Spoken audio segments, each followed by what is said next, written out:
What's up, your backup plan tribe? I'm so happy to be here with everyone today.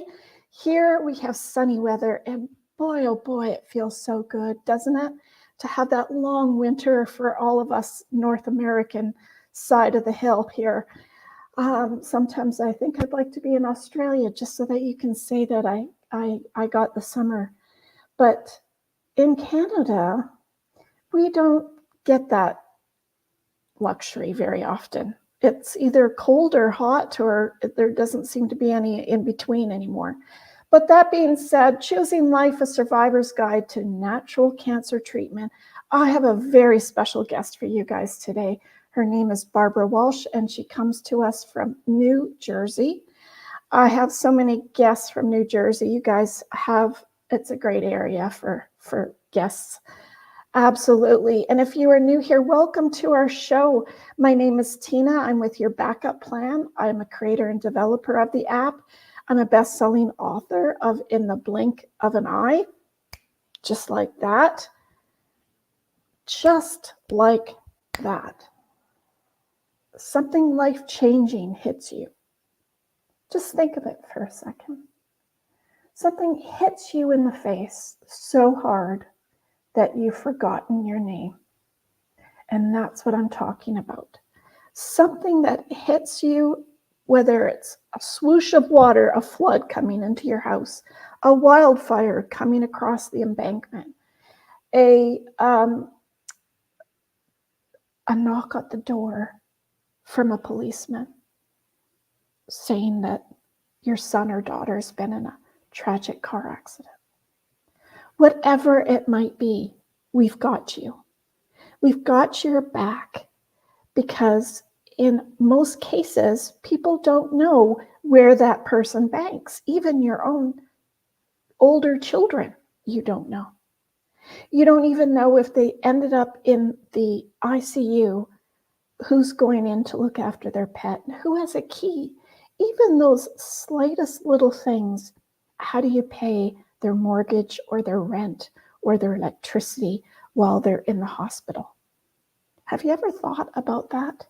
And now's the time to have family conversations, because we can have fun with those family conversations, and you can check them out over on our Facebook group, Your Backup Plan, and get into a webinar and have fun with these questions, because we do have fun. We have drinks and alcohol sometimes. We have goodies and appies and desserts, and we have so much fun. And we ask all those crazy questions that you may not want to answer. But it's so fun when you hear others answer it. And that's what it's all about, having fun. Talking Taboo with Tina is so incredible, because we have really amazing guests on our show, just like today. And we are going to be right back. In the blink of an eye, life can change dramatically. On our podcast, Talking Taboo with Tina, we delve into these life-altering events with celebrities, authors, and everyday people just like you. You'll also discover Your Backup Plan app, a life-organizing tool designed to prepare you for any unexpected circumstance. It's your safety net, taking the sting out of tragedy. Imagine a plan B that ensures your finances are safe, even in the worst-case scenario. But it doesn't end there. Join our vibrant Facebook group for free webinars on backup planning and secure your future today. Well, let's bring in our guest. Barbara Walsh is from beautiful New Jersey. She is a board-certified master health coach, and we're going to ask her, what does that mean, Barbara? She is a mom. I know what that is. She is a wife and a business owner, and I am so excited to speak to you, Barbara, because I don't think we talk about cancer treatment, going through it enough. And thank you for coming on our show today. Thank you. Where did all of this start for you? Oh, well, first I want to thank you for having me. It's really an honor to be here. Where did all this start? This started for me back in, I want to say 2000, and at the very end of 2015, I went in for a mammogram, and it was routine. And, I never really expected it to be any different than any other year I had gone in for a mammogram. And this Which time that we was all hate doing. oh gosh, yeah. Who likes that? No one. Well, I said to the girls the last time, which was just a few weeks ago, I had my turn, and I said to all of them that work there, I said, "This is so unfair. If a man designed this machine, they would not have designed it this way for themselves. So I really think that we need a different machine because you can't see men standing there squeezing their, genitals in that machine. That Yeah. would never happen." You're right, it wouldn't. You're right about that. Yeah, so, yeah, I agree with you. It's kind of Everyone hates it. yeah, if there really should be something better, and Easier. there are some other things that are pretty good.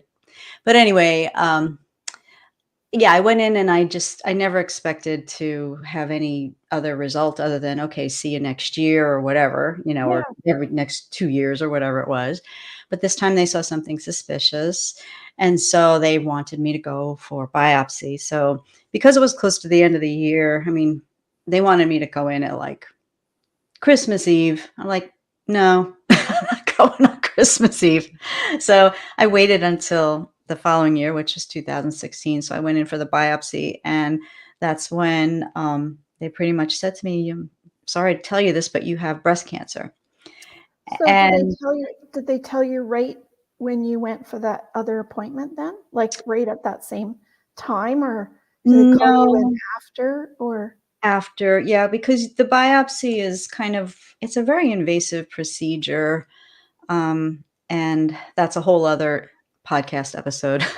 Yeah, it's a very invasive procedure. So you kind of go one day for that, and then the radiology team reads your report, and then they tell you what the outcome is afterward. Yeah. they call you in for an actual appointment? They call you and they tell you what the outcome Oh, is. on the phone. Hmm. And then they strongly What suggest the that you go right in to see an oncologist and a surgeon and the whole kind of gamut of things that goes along with cancer diagnosis comes in, starts to kick in. I will say, and anyone who's been diagnosed with cancer will tell you this, it's the most frightening thing that you will ever experience, because prior to this, I mean, I'll give you a little point of reference of where I was. Um, my husband and I had just celebrated our 30th wedding anniversary, and I have a son, and at that time he was in high school, so we were starting to think about, well, pretty soon he's going to go off to college, and at some point, I mean, I was a business owner, so a little different for me, but at some point my husband was thinking about retirement. And so we were starting to plan, like, what are we going to do with our brand new empty nester freedom, and all these exciting ideas. We were going to travel, we were going to do this, we are going to do that, and it just sounded so wonderful. And at that moment when they said to me, "You have cancer," and I'm sitting there in the oncologist's office, it was like all of my plans went up in smoke. Mhm. And it felt like What was it actually like when they actually said it?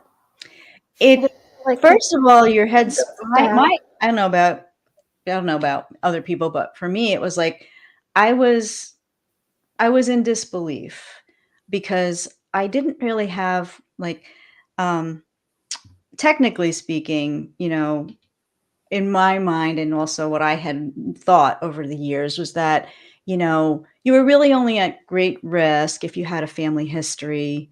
Yeah. Then that would be, you would really have to worry because you had family history. And what is family history? In terms of breast cancer, family history means having a first degree relative who has it. So it would be like your mom, Your or sister. your sister, or if you have a daughter, if any of those types of family relatives had breast cancer, then that would increase your risk, and I did not Mhm. have that, and I'm the youngest of 3 daughters. My sisters didn't have breast cancer, and neither did my mother, and so I think another one would have been grandmother as well. That probably was in the mix, but my grandmother didn't have it either. And so anyway, in my mind for years, I just did the due diligence of, getting the screenings and whatever. And it never occurred to me that I would really be at risk. I mean, why would it? In my mind, why would Yeah, it? You know? yeah. And so I was in disbelief. I was frightened beyond belief. I was overwhelmed. I couldn't process what they were telling me. And at that moment, it's like I said, all of my life was like had been altered dramatically at that moment. It was like everything that I thought had changed, everything that I thought I was going to do changed. Everything about my life just literally changed in that moment. And it's the most overwhelming thing. It Coupled is. It's like a shock to It your is. brain. It is, it's And a sh I say in some of my shows that when you get the shock, whatever that is, Mhm. it's like you see your brain floating in the air, and I it's like you can't think straight, You like, can't. it's like a fog, You and are. so, like, I could just picture myself, like, trying to grab my brain back so that I can think, You because can't. it just turns off.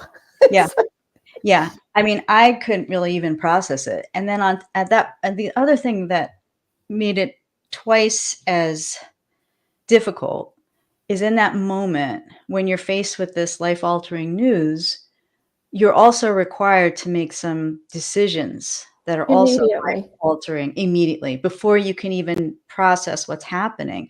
There's a lot of pressure as far as cancer is concerned. Like, the minute they tell you you have cancer, there's this huge amount of pressure to get yourself into surgery, get yourself into treatment, do not pass go, do not collect $200. It's like, you have to get in now, because if you don't, you will die. That is the climate in the room when this is. Do they tell you what stage it is? What did they Yeah, they tell you. I had a stage 1 breast cancer. Oh, good, they Um, caught it early then.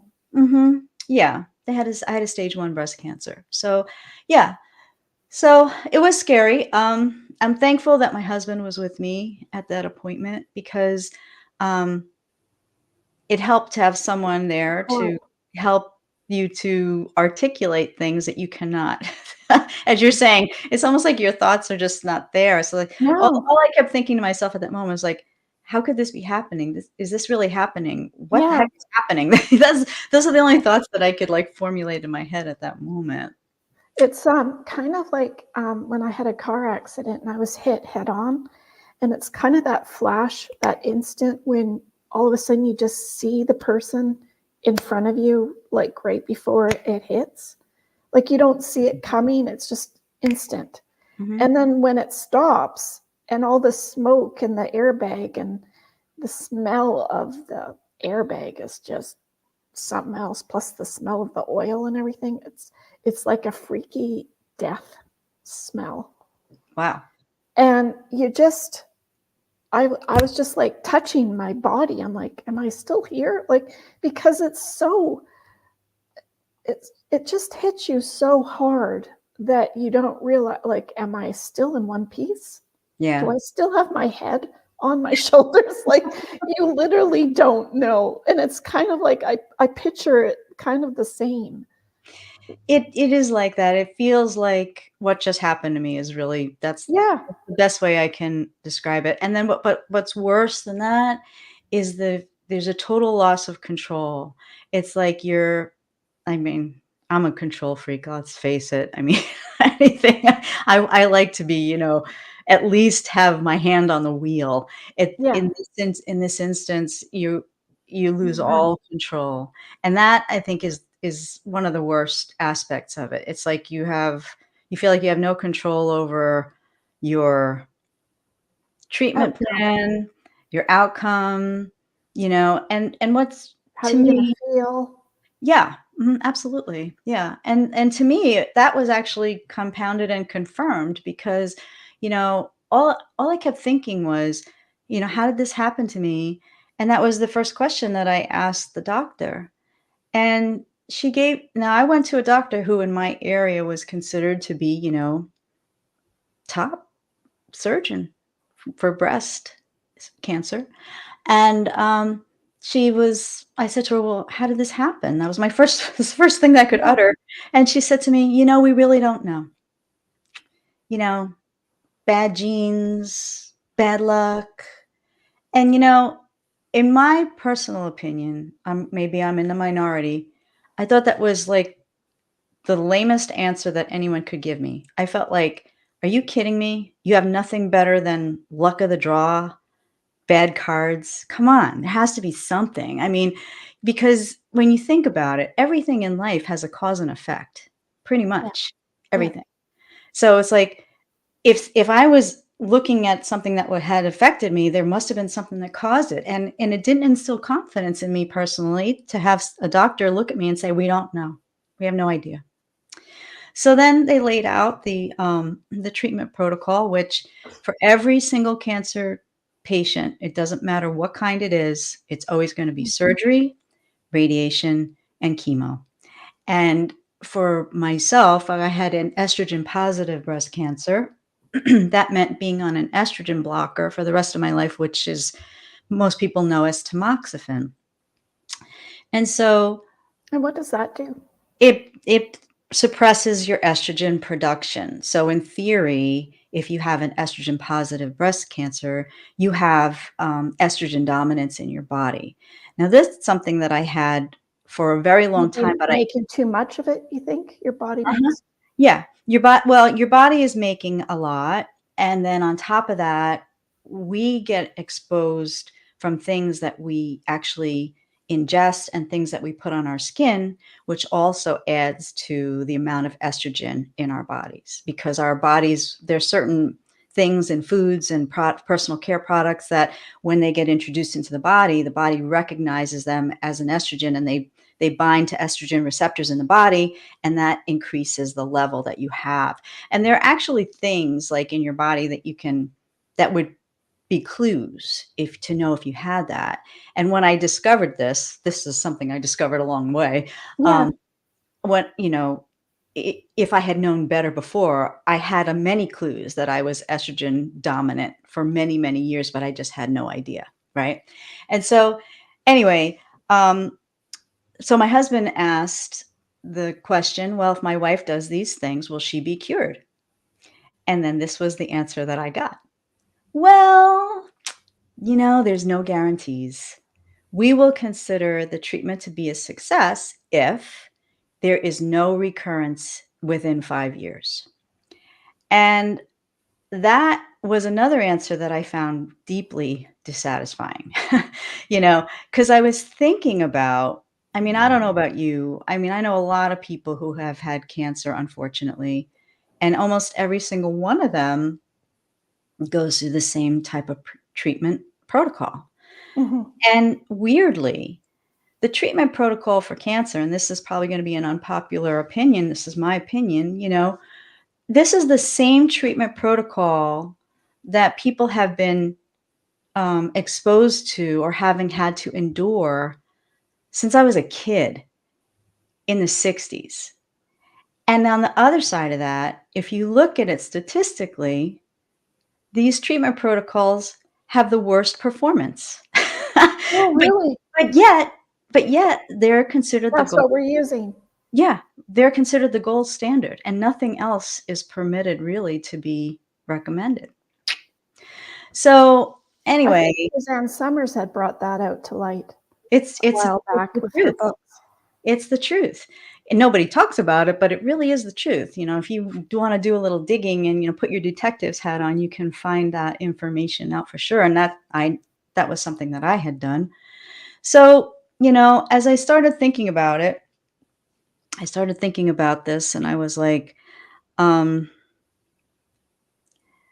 5 years, I thought, well, if I was only going to live 5 years, I don't know if I want to live it sick with my head in the toilet, bald with my head in the toilet. You know what I mean? I just didn't Yeah. know if that's how I wanted to spend if that was going to be the last 5 years of my life, and that might sound dramatic, but, as I was saying, you see a lot of people who go through these treatment protocols and very few of them survive the protocol. For many people, the protocol kills them before the cancer actually does, which is a sad statement, but that's something else that's also true. Because it's so strong and invasive. Yeah, yeah. Well, that's the thing. Most people don't know this, and this is something that is entirely downplayed. Was for me with the doctor that I met with, but um, you know, chemotherapy causes cancer. It's a known carcinogen. Radiation, we know, causes cancer. I mean, think about it. You go to the dentist and they just want to do a little picture of your gum. They slap the metal vest on you. The technician runs out the door and the switch to turn the machine on is outside of the room where you're in. And that's like what? A second that happens? When you go through radiation, I mean, your whole body is exposed. And for people with breast cancer, my breast cancer happened to have been on the left side. It's well documented that because there's such a intense concentration of that radiation being targeted at your body, many people end up with heart disease afterward or heart failure because the radiation damages the heart muscle. So we know radiation causes cancer, we know chemo causes cancer, and get this, tamoxifen is documented and known to cause uterine cancer. Oh, Right. So I'm thinking to myself, even if I did this, because I wanted to be responsible, obviously, but even if I did this and I continue to introduce stuff that's well documented to cause cancer into my body, it's a pretty good bet that there would be a recurrence if I got past the treatment, right? And the other side of it is that um, chemotherapy kills your immune system, which is really the one thing that you need to get better from anything. If you don't have that, you just don't live. mhm. So anyway, I just couldn't agree to the treatments that they were offering, and I just kept I kept shaking my head no. And my doctor was so angry with me, and she just said to me, "You have to do this. You know you're going to do this." And I said to her, I'm not doing anything. I'm not doing it right now anyway. I'm not doing it." And so I just had to leave. And now my husband and I are Christians. And so prayer is a big part of our lives. And so I said to him, I really just have to go home and pray because I, I was so afraid. I was afraid of what would happen if I didn't do something. I was afraid of what would happen if Yeah, I did do something. I yeah. was totally in fear. And Totally in fear and out of control, like no absolutely. control in any aspect. Yeah, it's like you're in a free fall. It's like you're in those movies, like, where your arms are going like this and you're just falling, you have no parachute. That's how it feels. It's terrifying. And so, I went home, I spent a lot of time in prayer, but I wasn't, um, irresponsible. I just wanted to wrap my head around it. And then Yeah. also in that time period, I thought, well, I was going to go to like the number one cancer mecca here on the East Coast, but I couldn't get in there right away because I had to wait. And that actually ended up being a blessing because it gave me time. So I spent a lot of time in prayer. I was waiting for this appointment, and I really felt led through that time of prayer to just do a little research. And because I wanted answers, like as I said earlier, I wanted to know how this happened to me. I wanted to know, Why? why. I wanted to know, is there anything else I could possibly do? And so anyway, I in my it was like an answer to my prayer really was to do this research, because as I started researching, I learned a ton. I learned, number one, what causes cancer. I learned why some people get it and some don't. Why some of us ladies get it and some lucky ones don't. Yeah. I also learned what the key is. One of the keys to recovering from it is, or actually not developing it in the first place, is actually a really strong immune system. And you know, clearly mine was compromised, because otherwise I wouldn't have developed cancer. And then I learned, well, what was, if a really strong immune system is what you need and mine is failing, how do I fix that? And that's when I learned about the power of nutrition and other choices that we make on a daily basis that impact how well our immune system functions.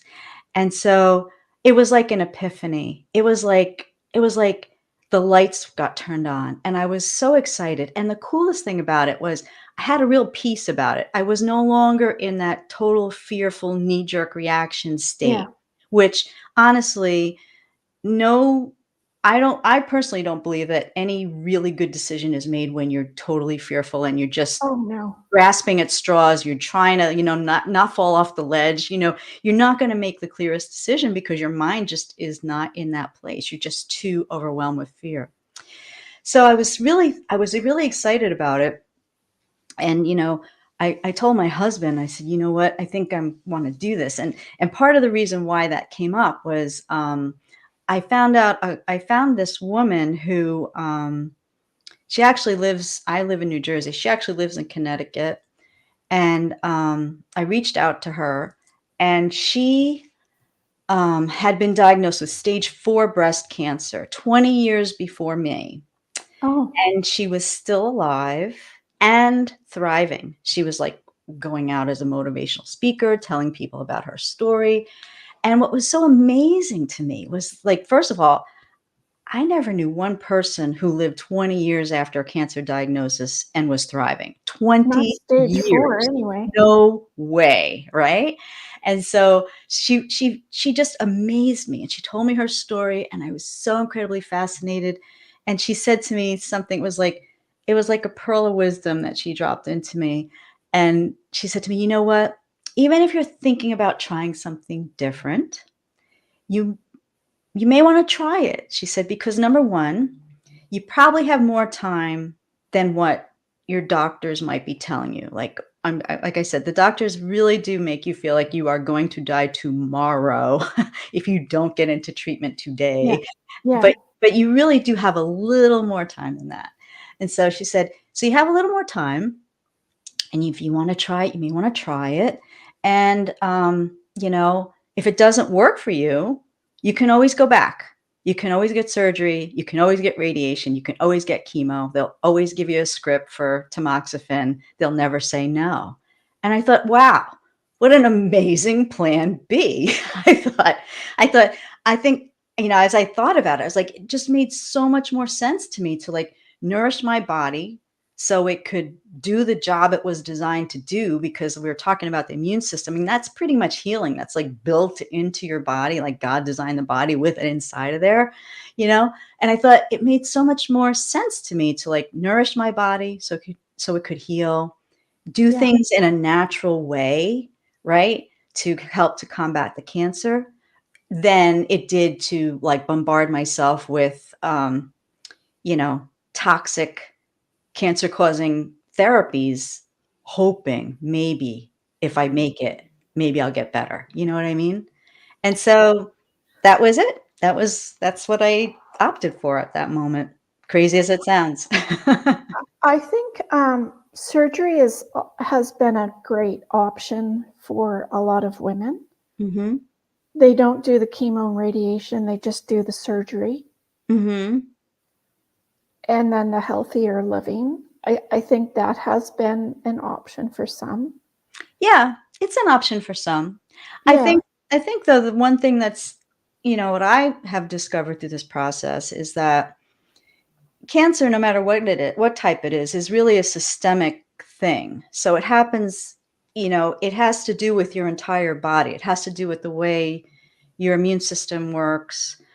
It has to do with the way your body processes energy and produces energy. It has a lot of integral processes that kind of work together. So a lot of things have to kind of be firing on all cylinders for you to stay well, avoid cancer, and recover. So while I think that I think that surgery is useful and it can be a good option, I think it's important for people to know that um, just cutting it out is no guarantee that it won't come back. Right, Because because you don't know where else it's gone. yes and no. Sometimes it's where you don't know where it's gone, but the whole point is that y- um, it's like you would be cutting off a weed off of your grass, but the root is still there. Mhm. So that's the reason why. I mean, I'm not. If surgery is the choice, then it's certainly a good option, and some people absolutely must have it for sure. But I, I never realized before that just cutting it out and having them say, "Okay, you've got clear margins," that doesn't mean that you will your experience with cancer is done. I think that Sure is a crazy thing, isn't it? It's too yeah. bad we can't take the cancer power that it has and flip it around and give it a good purpose. I think Yeah, that sounds fair. yeah, yeah. I think the interesting thing about cancer though is, I mean, I used to be terrified of it just even before, just the whole concept of cancer was like crazy. And it's something that I find, even when I work with people that, you know, who wants to talk about cancer? Nobody. And like most people, I was one of them, I used to think that cancer was this thing that you couldn't really understand. You couldn't control it. You didn't know where it was. It was like, the monster hiding in the closet or hiding Mm, under your bed. So like at any moment it could jump out and it could kill you. That yeah, was it sounds silly, but that was my perception of cancer. And I think that's true for a lot of people. I And think so. and I think also from my own perspective, I mean, it was one of those things I didn't want to talk about because I felt like if I talked about it, then it was going to definitely ensure that I was going to get it. You know what I mean? Who wants to talk about it? So, Well, that's why I say talking taboo with Tina, because when you talk about some of these things, or if they'd say, well, if I buy life insurance, I'll die. No, that doesn't mean that at all. And it doesn't mean that if you talk about it or if you get a plan in place that something's going to happen. It mhm. doesn't, we know something's going to happen. That's just the whole thing. Like at some point, something is going to happen. So So I why not have a plan in place? It's like, sure. oh, I'm going to get married next year. Oh, okay. I think you should have a plan. Sure, absolutely. Yeah. Yeah. And I think that that's a big part of it. Like that was huge for me in my understanding of the disease itself, just Yeah. from my own personal reasons of wanting to know why.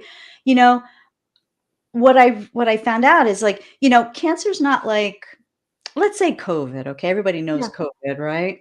COVID is a virus. It's out there somewhere. And you could walk around and you could come in contact with the virus. The Yeah. virus can enter And your not body, even know it. right? And then then you become sick, right? Cancer's not like that though. Cancer's not outside.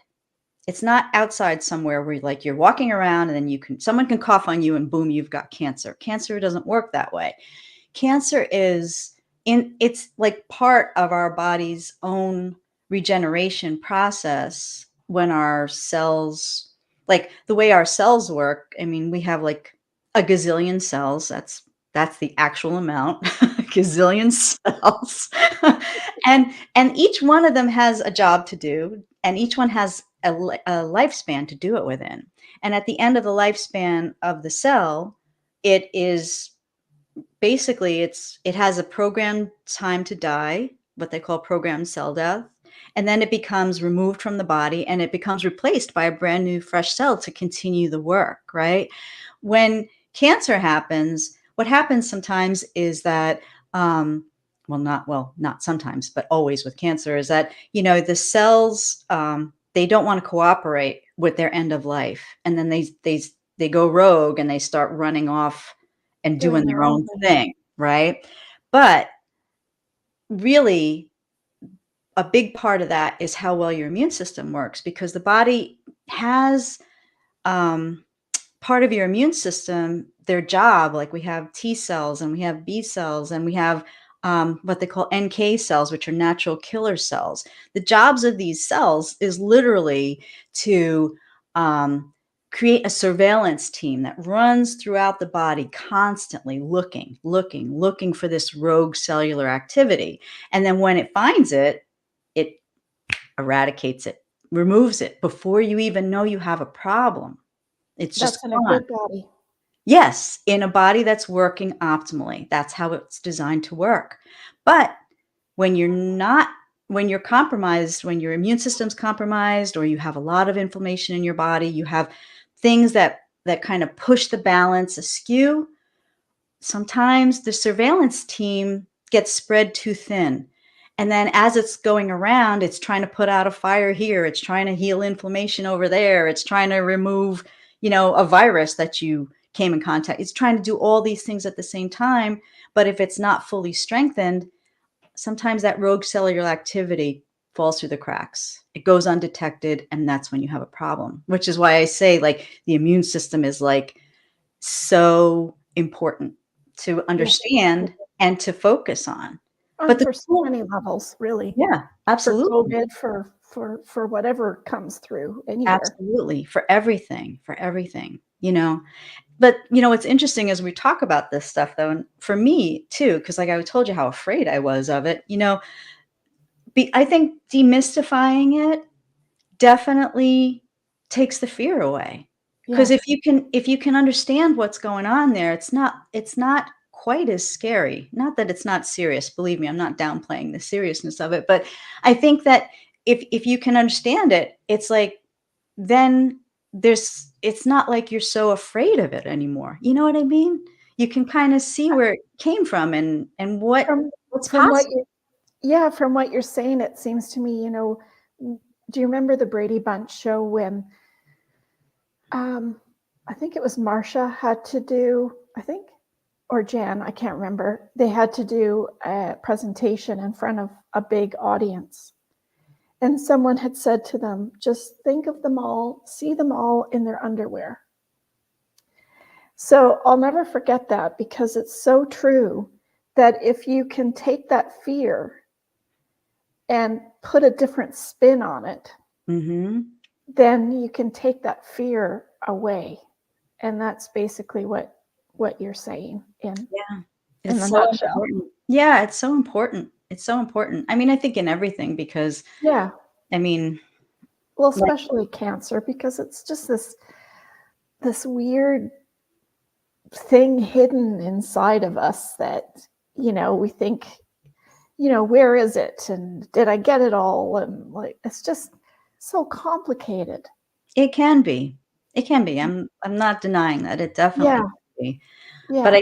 I think for me as someone who has, like, no medical background or anything like that, to just find that I could understand that and I could see the relationship between the way that the body is designed to work and how to support that, it opened up a world of options for me that I thought was worth trying. It's Yeah. surprising that they don't put the body into some sort of thing where it pumps up the immunity of that body into some power, you Yeah.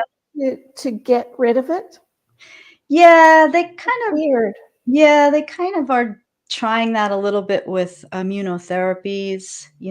Or stem cell, is that possible too, I think It now? could be. It could be possible. It depends on the type of cancer, but I think part of the problem is, like, um, this is my own personal, I'm not trying to say anything about anyone else's decision or anything like that, but, sometimes, the reason why they wanna do the stem cell therapies for people is because what happens is people go through chemo and then their immune system becomes so devastated that it can't produce the the white blood cells, which is that group of cells that I was telling you about, the T cells, the NK cells, the B cells, the body can't make any more. So the immune system is depleted. So in order to get the immune system at least starting to run again, you need stem cells to do that. So that's what they do. They will put those back in the body, hoping to kind of jumpstart the immunity. But unfortunately, at that point, the person's body is so incredibly depleted because of the impact of all of All those. of that stuff they've done. Yeah. So it's like, it's it's like it would be nice if they didn't do things after the fact, like you were saying. It would be nicer if there was something more readily recommended that would be less invasive and less harmful, To your in the body. name of treatment. Yeah, for Yeah, sure. that's so true. Um, don't forget to like, share, and subscribe down below. In the description box where you push on more, the little button that comes up, you'll see Barbara's information there as well. If you want to reach out to her, you can. So I guess this is where it brought you to your new job and Yeah, your new passion is to yeah, help others, right? yeah, absolutely. So Sure. what can you do to help other? Do you come across clients of yours that have been in the same instance as you? I have. Yes, I have. I have worked with some people who have been women who've been diagnosed with different stages of breast cancer. I've worked with some people who've been diagnosed with other types of cancers. And so, like, for those people, I work with them to either help them to support themselves nutritionally as they go through a conventional Mhm. therapy if that's what they opt for. I help people discover alternatives if they're open and they're looking for some ideas from someone who walked that path. And then I help people afterward, if they have gone through conventional treatment, to rebuild their body so that way they can get it back. But I also get their immune system back, I should say. Yeah, Um, I also work with people who haven't been diagnosed with cancer because, after everything I learned through my process, and a big part of it was changing my diet, completely changing my diet, changing my lifestyle habits, changing the way I manage stress, and and detoxification. That was huge, huge, huge, huge, impactful, important factor that enabled me to get to where I am. And so, as I did those things, I kept thinking to myself every time I did something and it had a positive impact on my body because I could feel my body changing. You could see yeah, it changing, and I got my energy back. I mean, it was incredible. The transformation really was incredible. And on top of that, when I was diagnosed, I had just entered menopause. So I was one of those lucky girls who, packs on the pounds when you go through menopause. And I couldn't get that off. And no matter what I tried everything. And I had a past history of always up and down with the scale. So I had resigned myself to the fact, like, well, that's just it. I'm getting older and I'm going to spread out, and that's what it is, right? Well, as I changed everything, I detoxified my body. I lost 30 pounds without trying, and I've kept that off now. So I'm 8 years later, 8 years cancer free now. So anyway, as I did all these things, it was like every time I did something and I could feel it working, I could see a result happening. I was like, oh my gosh, why didn't anybody tell me any of this stuff before? Honestly, I honestly believe, and no one can shake me of this belief. I believe if I had known what I learned through no, that now, process, if I knew it before, I probably could have avoided that whole cancer, you know, pit stop in the first place. And so I help women who are, you know, mainly when they hit their 40s, when stuff starts to get in flux, your hormones start going crazy and stuff starts happening with your body, you just don't even know what the heck is going on. yeah, And so I help them to sort of, make some transitions to get healthier, to, make some more intuitive choices about what they're eating and what they're doing. So that way, those are things that can benefit their body. Because I always tell people, it's like whatever you're eating, whatever you're doing, it's impacting your body one way or the other. It's either going to be really beneficial or really detrimental. And that's a big key that I didn't know. I never realized before I faced breast cancer, Right. So I try to impart that to people who are looking for, I have people that come to me, they come with diagnoses and they're like, I just don't want to take another medication. I swear I just can't take another one, Is Yeah. there anything I could do, And I help them to sort of understand some of these aspects of what's going on with their body and what kind of choices they can make every day so that way they can make it better, And people get really amazing results.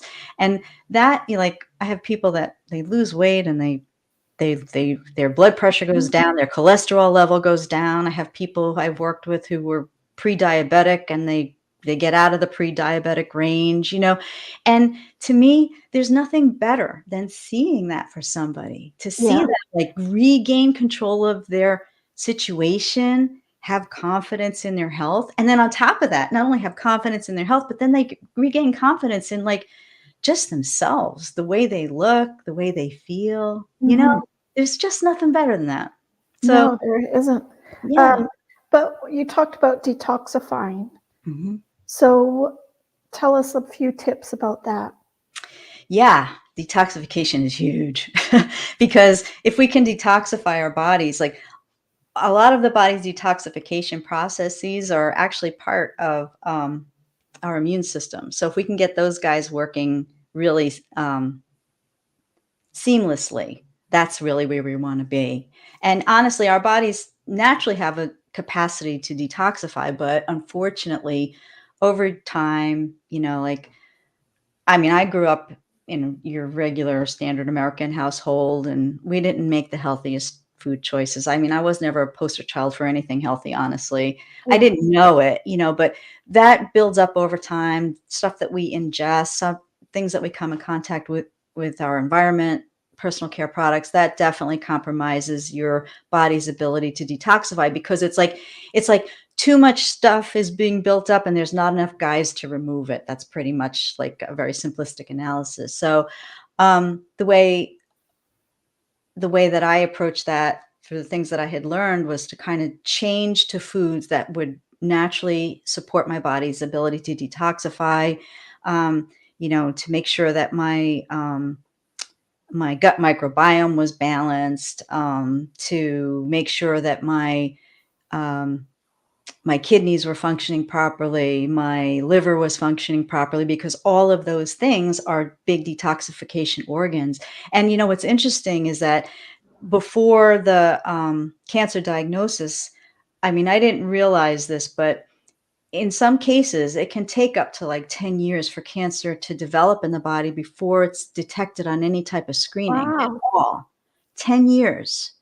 So this is why I'm so passionate about some of this stuff, because like I said to you, like I know I could have avoided this if I knew. Because that's part of it. Like when people get diagnosed with cancer, they think, oh, it just happened overnight, but it didn't. Something's been going on in your body for like a period of time. This thing has been developed, but it wasn't to the point where any test could pick it up. So like if you know that, right? That puts the power back in your hands. You can say, hey, look, my body needs some support here. And a reason why I say that is because that's where I was. 10 years prior to my cancer diagnosis, I had like the craziest symptoms all the time. I mean, I know we just met, Tina. I apologize, but I had GI trouble. I had constipation. I had frequent bouts with UTIs. 2 weeks of UTI Wow. prescription, a week off a UTI, over and over and over again. I had problems with yeast infections. I had sinus headaches. I had rashes. I had, you name it. I had all these crazy things. And prior to my whole epiphany about cancer, I was Yeah. always very, very compliant. So whenever something would happen, I would go to the doctor. I was like, what is going on? I can't Yeah. I can't. And I got to the point where it's like, I can't keep coming back here and getting an antibiotic. This is just ridiculous. And the doctor was agreeing. She was like, yeah, no, you can't be on antibiotics indefinitely. That's just not healthy. It's like, well, what do I do? you know? Yeah. And she said to me, I hate to tell you, but I think that your immune system is compromised in some way. And that scared me because I was thinking about the whole AIDS thing at that point. I was like, what? And I said, Yeah. well, what do I do about that? And she said, well, there's nothing big on your test. There's nothing really out of range, maybe just take some vitamin C. But she didn't really know. She didn't know about detoxification. She didn't know that my body was an overload, and neither did I.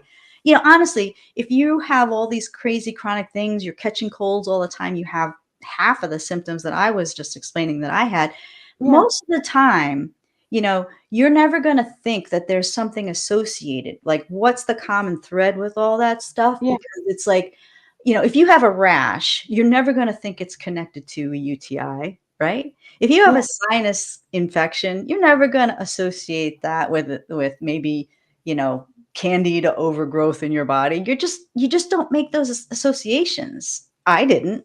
No.